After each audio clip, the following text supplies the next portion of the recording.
ማርኮኛልና ክብርሽ ላንቺ ልገዛ ላመስግንሽ ማርኮኛልና ክብርሽ ላንቺ ልገዛ ላመስግንሽ ማርኮኛልና ክብርሽ ላንቺ ልገዛ ላመስግንሽ ማርኮኛልና ክብርሽ ላንቺ ልገዛ ላመስግንሽ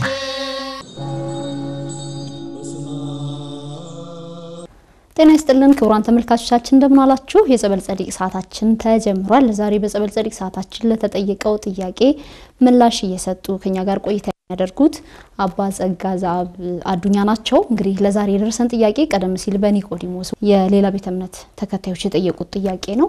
ለጥያቄው ተገቢውን ምላሽ ይሰጡናል ብለን ተስፋ እናደርጋለን። ቀደም ሲል ጸበል ጸዲቁን ባርከውልን የተመለስነው በቀጥታ የምናልፈው ወደ ውይይታችን ነው።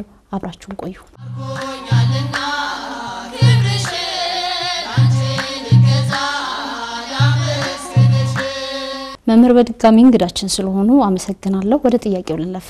እንግዲህ አደረኩት መሰለኝ ከጸበሉም እየቀመሱ ማያስቸግር ከሆነ ከዳቦም ከቆሎም ደርሶ ነው የቀረበው ለማለት ነው።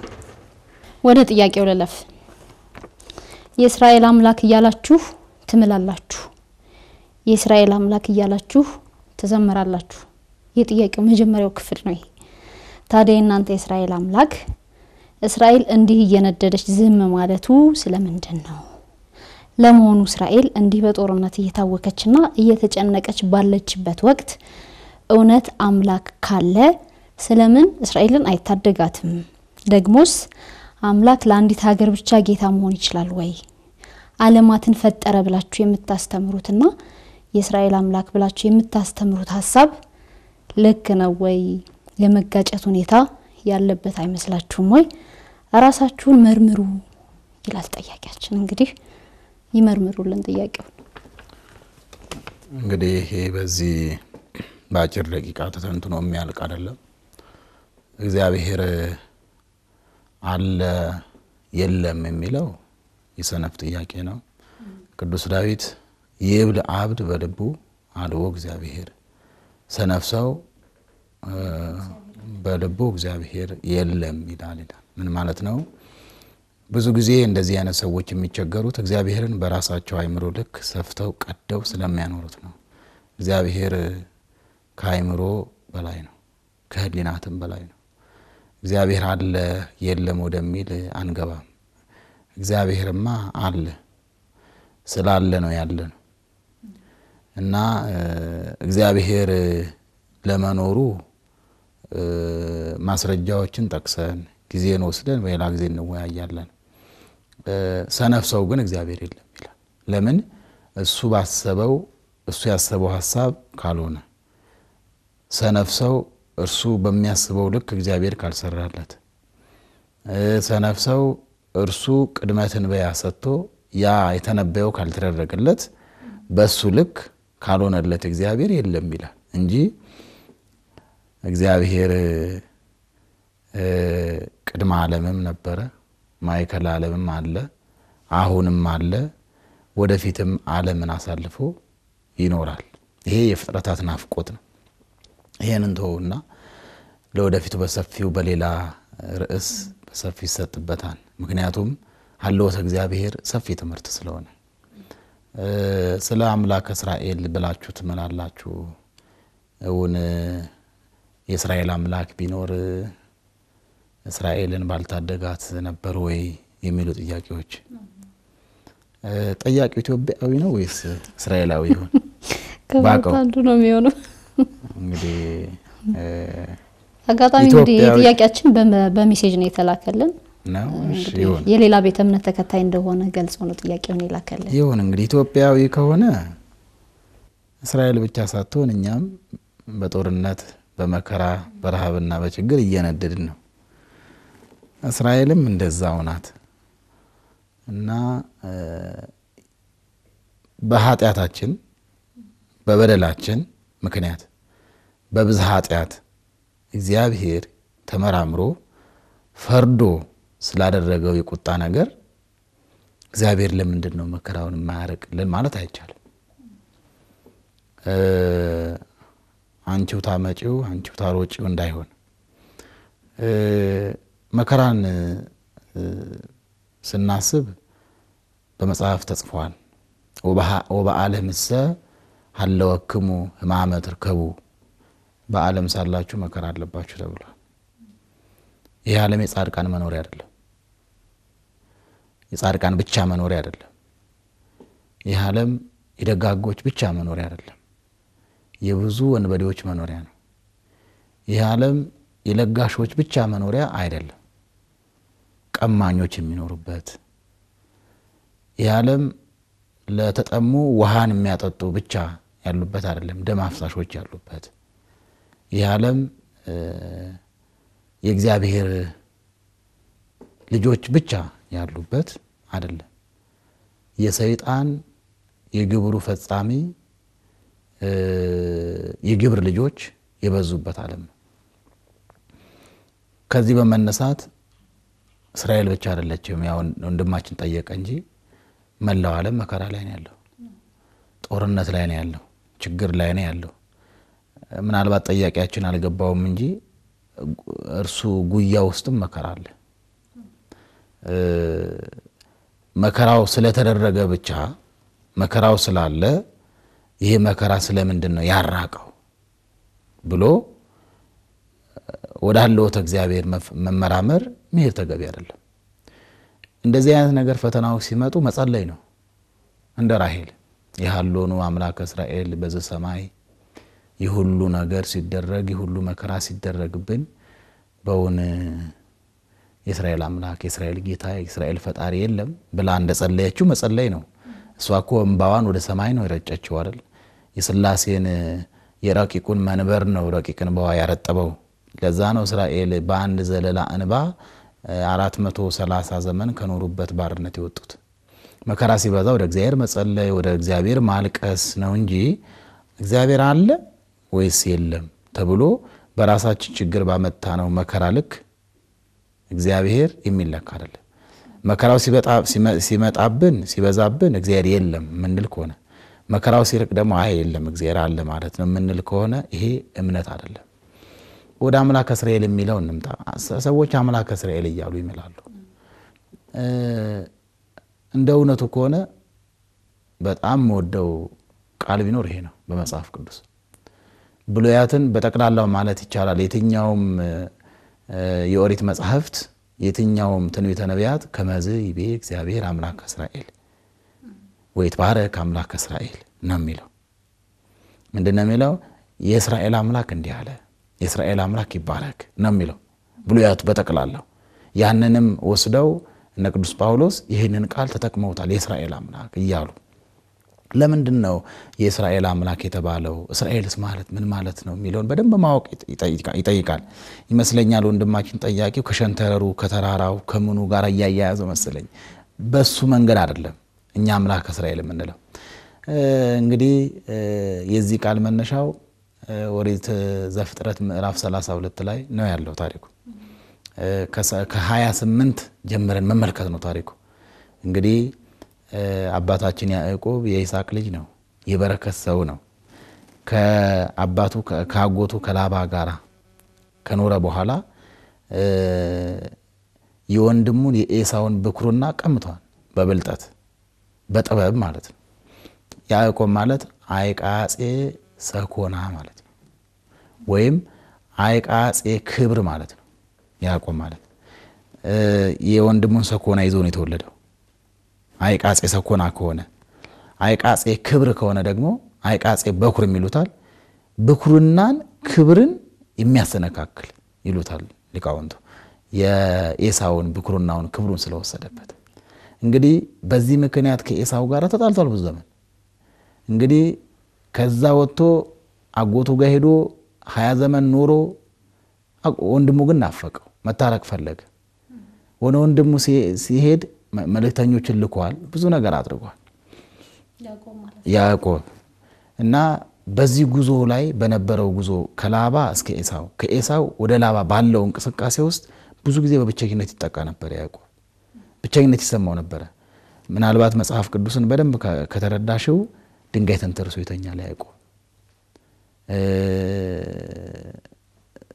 መሰላል እስከ ሰማያ ሰማያት ተዘርግቶ ደግሞ ምስጢር ያያል። አንዳንዴ እልም ባለ በረሃ ላይ ወይ መጹ አቤሁ ታየነ እግዚአብሔር፣ የእግዚአብሔር አገልጋዮች በበረሃ መተው ይዙታል፣ ያገኙታል። የእግዚአብሔር መላእክት ናቸው፣ ያናገሩታል። በዚህ ሁኔታ ሳለ ከዕለታት በአንድ ቀን ወኮነ ያዕቆብ ባሕቲቱ፣ ያዕቆብ ከዕለታት አንድ ቀን በብቻ ሆነ። በዚያ ባደረበት ወመጻ አሐዱ ብእሲ፣ አንድ ሰው ወደ እርሱ መጣ፣ ታገለው ይላል። ሌሊቱ እስከ ጽባህ እስኪነጋ ድረስ ታገለው። ሊሄድ ሲል እስመ ኮነ ጽባሃ ህድገኒ፣ አሁን ነግቷል ተወኝ ይለዋል። ያ በሰው የተመሰለው እርሱም ሰማይና ምድርን የፈጠረ አምላክ ነበረ፣ እግዚአብሔር ነበረ በሰው አምሳል ሲታገለው ያደረው። ይሄ ማለት ሲታገለው ማለት እየደበደበው እየመታው ማለት አይደለም። ሚስጥራትን እየገለጸለት፣ ብቸኝነትን እያስረሳው፣ ሐዘኑን እያስረሳው፣ ወደፊት ወደ ኋላ ኃላፊያትን መጻኢያትን እየነገረው፣ ምድር ከጽንፍ እስከ ጽንፍ ከዳር እስከ ዳር ትውልዱ እንደሚበዙ እየነገረው፣ ሚስጥራትን እየነገረው ነው ያደረው። ሲነጋ እያሃድገክ ለእመ ይባረከኒ እያሃድገክ አለው። ካልባረከኝ አልተውህ አለ ያዕቆብ። ከዛ አምላካችን እግዚአብሔር ምን አለው? መኑ ስምከ አለ።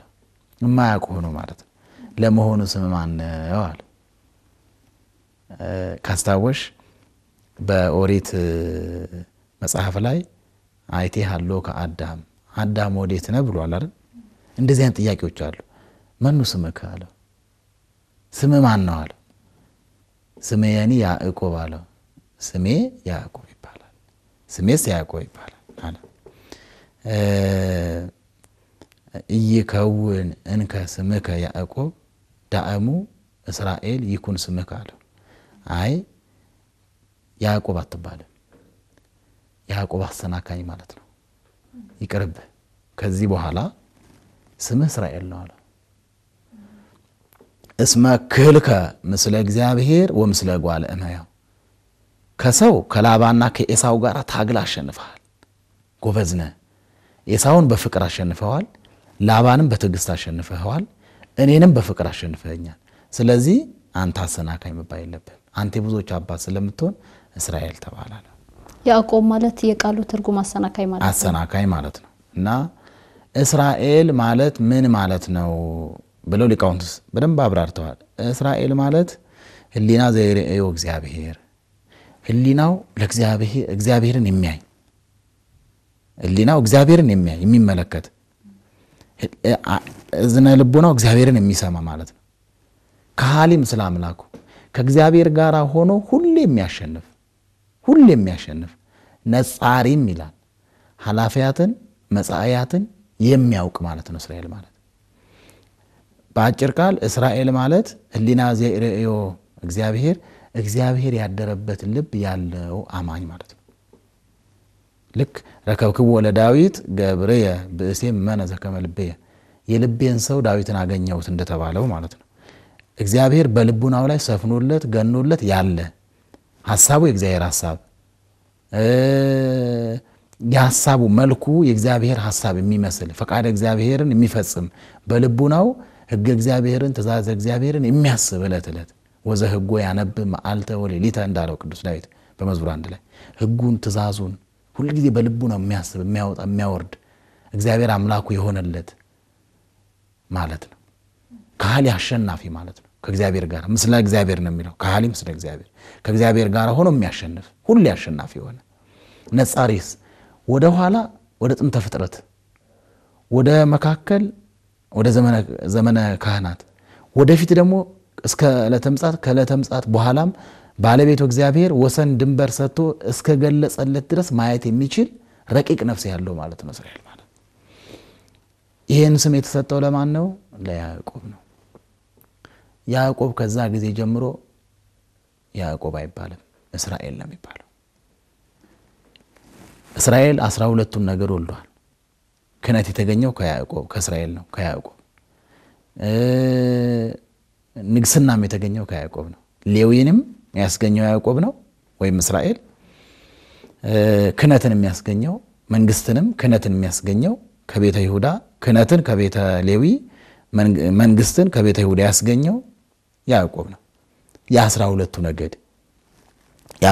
ነገድ አባት ነው ከዚህ የተነሳ ምን አለው አምላካችን ክርስቶስ ወይ በዝሁ እምጽንፍ እስከ ጽንፍ ውሉድከ ልጆች ከጽንፍ እስከ ጽንፍ ከዳር እስከ ዳር ይበዛሉ ወይ በዝሁ ከመ ከዋክብተ ሰማይ ወከመ ሆፃ ዘውስተ ምድር ዘውስተ ባሕርም ይላል እንደ ምድር አሸዋ ይበዛሉ ዘሮች ወይ ተባረኩ አሕዛብ በስምከ ልጆች ሁሉ እግዚአብሔር እንጂ እስራኤልን አከበረው ያዕቆብን አከበረው ብለው እኔን ያመሰግኑኛል ያውም አምላከ እስራኤል ብለው ይጠሩኛል አለ ከዛ ጊዜ ተነስቶ እንግዲህ በመጽሐፍ ቅዱስ ስትመለከቺ የአብርሃም አምላክ የይስሐቅ አምላክ ሲባል መጥቶ ልክ እስራኤል ላይ ሲደርስ የእስራኤል አምላክ አለ በቃ በእያንዳንዱ በብሉያትም በአዲሳትም ከአምላክ አብርሃም አምላክ ይስሐቅ ይልቅ አምላክ ያዕቆብ አምላክ እስራኤል የእስራኤል አምላክ የያዕቆብ አምላክ የሚለው በልጦ ይታያል ማለት ነው ስለዚህ እኛ የምንጠቀመው ከዚህ ጋር ነው መከራን በተመለከተ አሁን እዛ መከራ የበዛባቸው ያዕቆብ ልጆች ናቸው ወይ አይደሉም ጥናት ያስፈልገዋል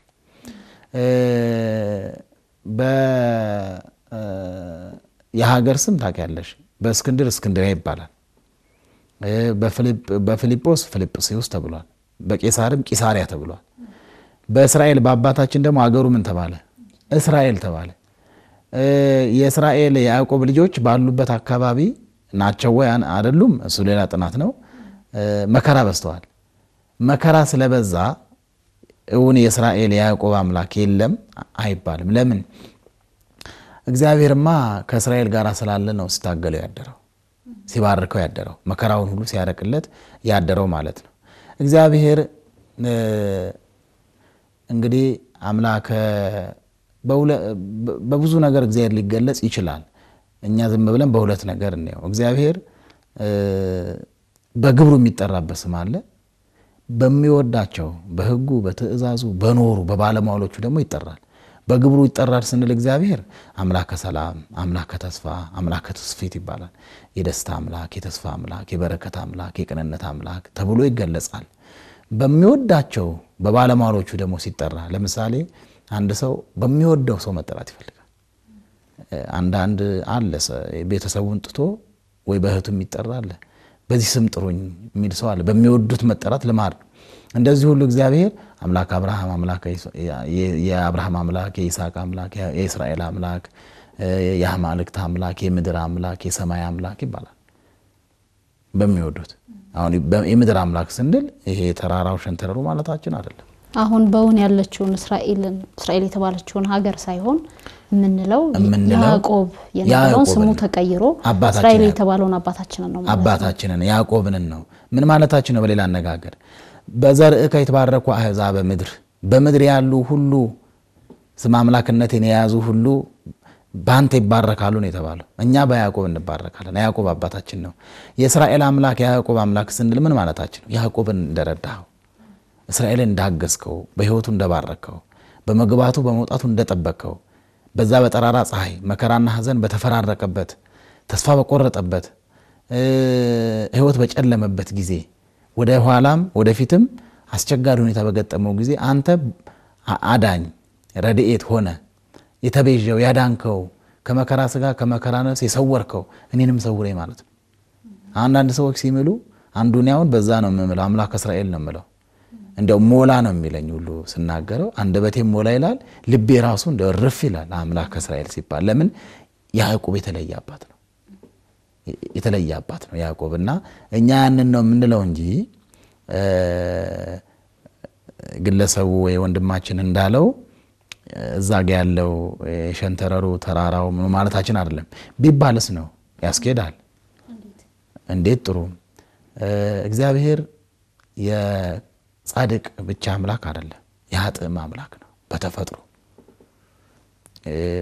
እግዚአብሔር የሰው ብቻ አምላክ አይደለም የሰይጣንም አምላክ ነው በተፈጥሮ እኛ አምላካችን ነው አባታችን ነው እንደዋለን በሃይማኖት በመግባር በጥንተ ተፈጥሮ በልጅነት እግዚአብሔር የሰይጣን አምላክ ነው በምን በተፈጥሮ ይለያል የፈጠረው እርሱ ነው አምላክ ኢትዮጵያ ልንል እንችላለን ኢትዮጵያን ያስገኘ ፈጣሪ እርሱ ስለሆነ የኢትዮጵያ አምላክ የግብጽ አምላክ የራሽያ አምላክ የሰማይ አምላክ የምድር አምላክ ምክንያቱም በግብረ ሐዋርያት ምዕራፍ 17 ላይ ወውእቱ እግዚአ ሰማይ ወምድር ይላል እርሱ የሰማይና የምድር ንጉስ ነው ይላል አሁን የምድር ንጉስ ነው ካለ ከዳር እስከ ዳር ከጽንፍ እስከ ጽንፍ ከናጌብ እስከ አድማስ ከአድማስ እስከ ናጌብ ድረስ ያለውን ሙሉን ፍጥረታትን ያስገኘ ሰውንም ባህሩንም ውቅያኖስንም ያስገኘ እሱ ነው ማለታችን ስለዚህ ብንልም ያስኬደናል የእስራኤል አምላክ ማለታችን እግዚአብሔር ዝም ስላለ እግዚአብሔር ስራውን ቶሎ ስላልሰራ አይደለም እንደዚህ መከራ እየነደደባትማ ዝም ያለው አምላክ እስራኤል የሚባል ባይኖር ነው የሚለው ቅድም እንዳልኩሽ ነው የሰነፍ ጨዋታ ነው የሚባለው እና ሩቅ ሜዳ ያስፈልግም እንደ ኢትዮጵያ ስብሐተ እግዚአብሔር የሚነገርበት ሀገር አለ ቅዳሴ የሚቀደስበት ማህሌት የሚቆምበት ሰዓታት የሚቀደስበት የሃይማኖት ሀገር የክርስትና ደሴት የሚባል አለ የለምና ለምን መከራው በዛ ለምን ወጣውረዱ በዛ ለምን ጦርነቱ በዛ ለምን ደም ይፈሳል ለምን ረሃብ ሰቆቃ ሐዘን በዛ ለምን ሰው ተጨነቀ መልካም እንደው እንደማጠቃለያ እንደ ሐሳብ ላነሳ ወደድኩ መምህር ምናልባት አንዳንድ የዚህ የሶሻል ሚዲያው ፕላትፎርም እንደዚህ አይነት ነገሮችን በነጻነት ማንንም ሰው ሐሳቡን እንዲገልጽ ያደርጋልና ሶሻል ሚዲያው ላይ የሐሳብ ሲንሸራሸር የነበረም ጥያቄ ነው እንደው ጥያቄያችን እንደ ጥያቄዎችን መልስ የምትሰጡበት አምድ አላችሁ እስኪ ምንድነው መልሳችሁ ብሎ ላከው እንጂ ጥያቄው ቀደም ሲልም ሶሻል ሚዲያዎች ላይ በብዛት እንደውም ሃይማኖት ለይቶ ሁሉ እንደው የእስራኤል ደጋፊዎች ኦርቶዶክሶች ናቸው የዛኛው ጎራ ደግሞ እንዲህ ነው ተብሎም በግልጽ ሐሳብ እየተሰጠ በነጻነት በማን አለብኝነት ሐሳቡ ሲንቀሳቀስ ነበር ስለዚህ እንደው እገሌ የተባለችው ሀገር እንዲህ ስትነድ ስለምን ዝም አለ ስለዚህ እናንተ አምላክ ውሸት ነው ማለት ነው የለም ማለት ነው ወደሚለው ድምዳሜ የተመጣው በዛ አግባብነት ነውና እንደው አንዳንዴ ይሄ የሶሻል ሚዲያው የቴክኖሎጂው ነጻነት እስከዚህ ድረስ እንድንናገር ካደረገን ኦርቶዶክሳውያን ወጣቶች ግን እንደ ቤተክርስቲያን ልጅነት እንደ ኦርቶዶክስ ሃይማኖት ተከታይነት ሊኖረን የሚገባው ነገር ልናደርግ የሚገባው ጥንቃቄስ ምንድነው እንደው የመጣውን ነገር ሁሉ መጠቀም ስላለብን ብቻ በዚህ መልኩ ነው ወይ ልንጠቀመው የሚገባው እንዴት እንጠቀመው ሶሻል ሚዲያውን በሚለው ሶሻል ሚዲያው ላይ በጣም በርካታ ቤተክርስቲያን ሊያሰድቡ የሚችሉ የሚመስሉ ሐሳቦች ይነሱበታል በእርግጥ ቤተክርስቲያን በክርስቶስ ደም የከበረች ነች ማንንም ስለተሳደበ ማንንም ስለዘለፈ ምትዘለፈም አይደለችም ግን በሰው ሰውኛ ይመስለናል አንዳንዴ የሚነሱ ሐሳቦች እንደዛ አይነት ነገሮች እንድናስብ ያደርገናልና ፕላትፎርሙን እንዴት እንጠቀመው በፕላትፎርሙ የሚመጡ መከራዎችንስ ቤተክርስቲያናችን በምን አይነት አግባብ ነው ልትመልስ የሚገባው የሚለውን የጥቆማ አቅጣጫ ሰተን ያጠቃልላለን እግዚአብሔር ይስጥልኝ እንግዲህ ስለ ሚዲያው ፕላትፎርም ያልሽው እኔ አጭር ነገር ነው ማለት የምፈልገው አትጫወት ከልጅ ይወጋሃል በእንጨት ይባላል ምክንያቱም ልጅ ነው ህፃነ አይምሮ የሆኑ ሰዎች ሚዲያ ላይ በጣም ጥንቃቄ ያስፈልጋል ለአቅመ ሚዲያ ያልበቁ ሰዎች ብዙ ናቸው ይሄ ማለት ሚዲያ ላይ ወጥተው ለአቅመ ቃለ እግዚአብሔር ያልደረሱ ለአቅመ ማብራራት ያልደረሱ ሰዎች ወደ ሚዲያ ላይ ከወጡ ከሚያድኑት ይልቅ የሚያቆስሉት ብዙ ነው ከሚያድኑት ይልቅ የሚገሉትም ብዙ ነው ከሚያክሙት ይልቅም ደግሞ የሚበርዙት በጣም ብዙ ነው ስለዚህ በሚዲያው ዓለም ውስጥ ስጋዊ ያይደለ መንፈሳዊ ጥንቃቄ ያስፈልጋል እይጻ አብይ ነገር ማፉክሙ እስመ እግዚአብሔር ማእምሩ ወቱ እግዚአብሔር አዋቂ ነው አይዘበትበት ስለዚህ ያጽም ዘንተ ውስጡ ለሰብ ሰው ማይገነባበትን ማይታነጽበትን ነገር መናገር የለበት ማንንም ሰው ሲናገርም እንደ ሕገ እግዚአብሔር እንደ ትእዛዝ እግዚአብሔር እንደ ቃለ ወንጌል እንደ እግዚአብሔር ቃል ሲናገር ሲመክርም እንደዛው ያለበለዚያ ዝምታ ይሻላል በሚዲያው ላይ ሰውን የማይጠቅም ሰውን የማያንጽ ትውልድን የማያስቀጥል ቤተክርስቲያን የማያስከብር ነገር መናገር ነውር ነው፣ ኃጢአት ነው። ቅድም እንዳነሳሽው ይሄ የአማኙ እስራኤል ማን ነው ራሽያን ይደግፋል፣ በዚህ በኩል በዚህ ጎር ያለው ደግሞ ፍልስጤም ይደግፋል አልሽው። እኔ አንቺን አንድ ጥያቄ ልጠይቅሽ። እግዚአብሔር ኃጢአተኞችን ይወዳል አይወድም? ይወዳል። አማኝ የሚባለው ትክክለኛ ክርስቶሳዊ አማኝ የሚባለው ሀጥ፣ ጻድቅ፣ አማኝ፣ መናፍቅ፣ ወፍራም፣ ቀጭን፣ ድሃ፣ ባለጸጋ፣ ሴት፣ ወንድ ሳይል መውደድ ነው። እግዚአብሔር አምላካችን በዚህ ሰዓት ላይ ነፋሱንም ፀሐዩንም ዝናቡንም ከፍጥረታት ዘንድ ያለውን ሙሉ ፀሐዩን፣ ጨረቃውን፣ ከዋክብቱን፣ ባህሩን እያንዳንዱን እኛ ከተፈጥሮ የምናገኛቸውን ነገር ያዘዘልንን ነገር አይደለም ለሚያምኑብኝ ነው የሚገባው ብሎ ከልሎ አልከለለም፣ አልሰጠም። ለሁሉም ነው የሰጠው። ወያሰርቅ ፀሐየ በዲበ ምድር ለኃጥአን ወለጻድቃን፣ በምድር ላይ ለኃጥአንም ለጻድቃንም እኩል ነው እንትን የሚያደርገው በጎነቱን የሚገልጸው። የክርስቲያን ልብ የአማኝ ልብ ምንድነው ከተባለ ለኃጢአተኛው ማልቀስ፣ ከሕገ እግዚአብሔር ለወጣው ማልቀስ፣ ወደ እግዚአብሔር እንዲመለስ፣ ስለራቀው ማልቀስ፣ የራቀው እንዲቀርብ፣ በነፍሱ ስለተጎዳው ማልቀስ፣ እንዳይጎዳ መጸለይ ነው የሚገባው እንጂ ጎራ ይዞ ይሄ መጓዝ እሱ ሃይማኖት ሳይሆን ፖለቲካ ነው። አንተ ምን ይሰማል ካልሽኝ እኔ ለራሽያ ከማዝን ለሚያምነው ከማዝን ላላመነው ለፍልስጤሙ ባዝን ነው ደስ የሚለኝ። ያመነው አምኗል። ምናልባት የምግባር ድህነት ወይ ደግሞ የምግባር ጸጽ ቢኖርበት ነው እሱ በንስሐ ይስተካከላል። ያላመነው ግን ገና አላመነም። ሊታዘን የሚገባው ለሱ ነው። ስለዚህ የጎራ ጉዳዮች ሃይማኖት ያመጣው ሳይሆን ፖለቲካ፣ የሴራ ፖለቲካ፣ ዘረኝነት ያመጣው እጅግ የረቀቀ ክፉ የሰይጣን አካሄድ ነው። እኛም እንደግፈው ራሽያን ነው፣ እኛም እንደግፈው ወይ ግሪክ ኦርቶዶክስን ነው፣ እኛም እንደግፈው ግብጽን ነው የሚባለው። ይሄ በመንፈሳዊ ሕይወት ያልሰፋ በስጋዊ በደማዊ የጠበበ አመለካከት ነው። አማኝ ሁል ጊዜ የሚያስበው የእግዚአብሔርን መንግስት ከእግዚአብሔር መንግስት አፍ ስለሆኑት ነው። አምላካችን ክርስቶስ ምንድነው ያለው? በጎቹን ሰብስቤያለሁ፣ ጥሩ ነው፣ ግን ሀለወኒ አባጋአ አምጾን እየ ከዚህ በረት ያልሆኑ ሌሎች በጎች አሉኝ፣ እነሱን ላመጣቸው ይገባኛል ያለው። አማኝ እንዴ ነው የሚያስበው? ያላመኑት ላይ እንዴት አድርጌ ላምጣቸው፣ እንዴት አድርጌ ወደ አባቴ በረት ወደ አባቴ ርስት መንግስት ሰማያት ልሰብስባቸው ብሎ ስላላመኑት ስለካዱት ከሃይማኖት ዳይ ስለወጡት ነው የሚጨነቀው እንጂ በክርስትና እንኳን በወጉ እንኳን ማንመሳሰል ስም ጠርተው እንዲያው ድንጋይ ሲወራወሩ ነው የማይቻለው። ይሄ ትክክል አይደለም። በተከላላው ግን የሚዲያው ፕላትፎርም ለመልካም ነገር ከተጠቀምንበት ጥሩ ነው። በተቃራኒው ግን ከሆነ እጅግ አጥፊ ነው። ለምሳሌ እንግዲህ ወጣቶች አሉ፣ የቤተክርስቲያን ልጆች እንግዲህ በቀጥታም ይሁን በተዘዋዋሪ ሰምተሻል፣ ስለ ሃይማኖታቸው የሚሞግቱ እውነቱን የሚያስረዱ ይሄ ትክክል አይደለም የሚሉ የቤተክርስቲያን አስተምሮ ይሄ ነው የሚሉ አሉ። እነሱን እናከብራቸዋለን። ትልቅ ነገር ነው የሚያደርጉት። በተዘዋዋሪው ደግሞ እጃቸው ላይ ብቻ ስላለ መናገር የሚያምራቸው ደግሞ አሉ። ያው መቼም ታውቂያለሽ ከበሮ በሰው እጅ ያምራል፣ ሲይዙት ነው የሚያደናግር።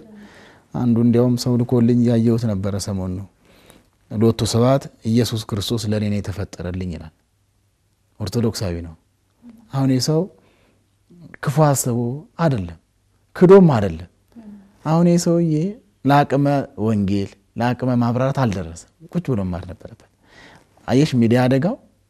ስለዚህ ለበጎ ነገር ብንጠቀምበት ጥሩ ነው የሚል ነው ያለኝ። በጠቅላላው ቤተክርስቲያናችን ኦርቶዶክሳዊ ቤተክርስቲያናችን በሚዲያው ዓለም ብዙ ይቀራታል ብዬ አምናለሁ። አሁን እንደው የሚታየው ትንሽ እንደ እርሾ እንደ ሽምብራ ቅንጣቲት ነው ገና ነው መምህራን እየመጡ ነው አንዳንድ አባቶችም እየመጡ ነው ጥሩ ነው በዚሁ ቀጥሉበት ሌሎች ግን ለዚህ ለአቅመ ሚዲያ ያልበቁ እንደው ህፃን አይምሮ የሆኑ ሰዎች ባይመጡ እንደኔ እንደው ነጠላ ለብሰውም እንደው ዝም ብሎ ባይሽሞንም ሆኖ ሌላው ይቅር ጧት በዘፈኑበት በዛው ልብስ ከሰዓት መተው እንደው ሞባይሉ ተመቸን ቪዲዮ ተመቸን ተብሎ አይሰራም ደግሞ ስርዓተ ቤተ እግዚአብሔር ደግሞ ያልሆነ አለ እንደው ሳልናገር ይቆጨኛል ካሜራ ደቅኖ ቪዲዮ አድርጎ መስገድ ቪዲዮ አድርጎ መጸለይ ቪዲዮ አድርጎ መዘከር ቪዲዮ እየቀረጹ ማስቀደስ ቪዲዮ እየቀረጹ እንደው መንፈሳዊ ነገር ማድረግ ያ ነገር የሚደረገው ለቪዲዮ ነው ማለት ነው በዚህ ኮነ እንስማማ ጸሎቱ ለቪዲዮ ኮነ እንስማማ እኔ አንዳንድ ሰዎች እያየው ነው እጃቸው እንዲዘረጋሉ ቪዲዮ ለቪዲዮ ነው አይ እንደዛ አይደለም ይሄ ትክክል አይደለም ይሄ አደገኛ ነው እንዲያውም ከኋላ ሌላ መዝሙር ከፍተው እነሱ ፊት ለፊት ከነፈራቸውን እያንቀሳቀሱ የሚዘምሩ ሰዎች አሉ ለምን አስፈለገ እንዴ ለምን ይሁሉ መድከም ለምን አስፈለገ ቤተክርስቲያን መተው ይዘምሩ በረከት ከተፈለገ ድህነት ከተፈለገ ከእግዚአብሔር ዘንድ ጸጋ ለማግኘት ከሆነ ለስግደቱም ካሜራው ይቀር ለመዝሙሩም ካሜራው ቢቀር ጥሩ ነው ይሄ በጣም ቤተክርስቲያን እያስነቀፈ ነው ያለው አንዳንዴ አሁን መዝሙሩ የሱ ነው የማን ነው ይያሉና አሁን አንዳንድ ዘማሪያን መዝሙራቸው ሌሎች ሰዎች እንደዛ በእንቅስቃሴ ነው የሚያደርጉት እኔ እንደውም እስከ ቅርብ ጊዜ ድረስ እንዴ ይሄ መዝሙር የከሌ መስለኝ ነበር ለካ የከሌ ነው እንደ ይያልኩ ነው የዚህ ልጅ ነው የዚች ልጅ ነው ማለት ጀምሬ ነበር በኋላ ግን ሙያው እንዲ ነው ብለው ሲነግሩኝ ግን ገባኝ ካሜራ ተደቅኖ የሚደረግ መንፈሳዊ ተግባር ይሄ አደገኛ አካሄድ ከክርስትና አስተምሮ የወጣ ነው ከመንፈሳዊ ህይወትም የተለየ ነው ግብዝነት የተሞላበት በጣም አደገኛ አካሄድ ነውና ይሄ ነገር መቆም ቢቻል መዘመር ካለብን በማህበር እየዘመርን ቢቀረጽና ቢለቀቅ ችግር የለም የማህበር ስለሆነ በግል ቤቱ ሳትሮንስ ዘርግቶ እንዲያው ያህያ ድብዳቤ የሚያህል ፎጣ ተለብሶ የሚደረገው ለይስሙላ ለአይነሰብ ለግብዝነት የሚደረገው ነገር እጅግ በጣም አሳፋሪ ነው ይሄ ነገር መቆም አለበት መስተካከል አይደለም ያለበት መቆም ነው ያለበት አንደኛው መቆም አለበት ሰው ያስቀደስኩ ነው እዩኝ ማለት እኮ ፊት ለፊት ካሜራ ያረጉና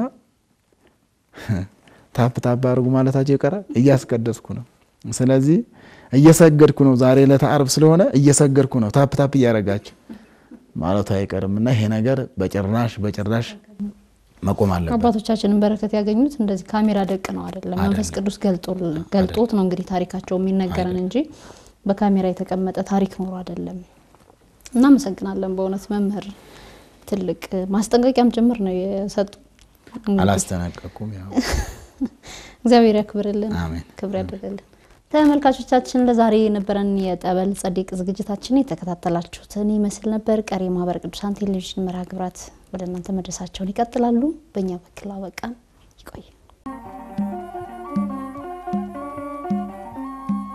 ማርኮኛልና ክብርሽ ላንቺ ልገዛ ላመስግንሽ ማርኮኛልና ክብርሽ ላንቺ ልገዛ ላመስግንሽ ማርኮኛልና ክብርሽ ላንቺ ልገዛ